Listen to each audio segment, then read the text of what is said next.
গাড়ী আছে 5জনে 5খন গাড়ী লৈ যাই পেলাই আমি পেট্ৰল পৰা কিয় পৰো তাতকে যদি আমি এখন গাড়ী বা দুখন গাড়ী ব্যৱহাৰ কৰো হেতুত আমাৰ এটা হেৰি হ'ব লাইটৰ বিলটোৱে যদি আমি এতিয়া যদি চাওঁ ঘৰৰ ভিতৰত ফেনখন চলাইছিল লাইটটো ওলাই গুচি গ'ল টিভিটো চলাই থৈ গৈছে ওলাই গৈছো টিভিটো অফ কৰি থৈ নাযাওঁ ফেনখন অফ এইবিলাক হ'লে আমি জনসাধাৰণে যদি সজাগ সচেতন নহওঁ তেতিয়া আজি মই গেছটো গৃহিণী গেছটো জ্বলাইছো ভাত বনাইছো সেইফালে উতলি পৰি আছে যদি গেছৰ কমাই থৈ গুচি যাওঁ ঢাকনখন মাৰি সোনকালেও যদি গেছটো অলপ বাচিল আমাৰ এই কথাবিলাক যে কৈছো মই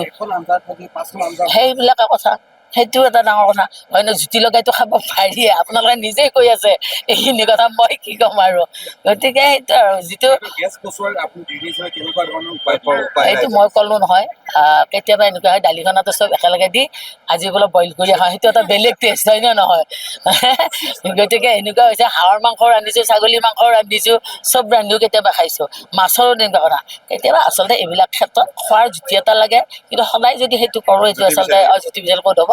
আৰু মই কৈছোঁ গেছটো বচাব লাগিলে কিছুমান নিয়ম নীতি গেছটো চলোৱা জানি ল'ব লাগে সেইখিনি যদি কৰোঁ তেতিয়াহ'লে কিন্তু সকলো ক্ষেত্ৰতে আমি মানে কি কৰিম সংৰক্ষণ বুলি যিটো বস্তু বচোৱাৰ উপায় গেছেই লাইটেই হওক বা সকলো ক্ষেত্ৰতে পানীৰ পৰা যদি আমি চাওঁ তেতিয়াহ'লে কিন্তু প্ৰকৃতিৰ বস্তু পানী আমি যদি যধে মধে ব্যৱহাৰ কৰোঁ এনেকুৱা এটা সময় বা পানীৰো আমাৰ স্কাৰচিটি আহি যাব এই কথাবিলাক আচলতে ভালদৰে চাই সকলো চাব লাগে যিকোনো খবৰৰ বাবে যোগাযোগ কৰক আমাৰ এই নম্বৰত 9181 307 221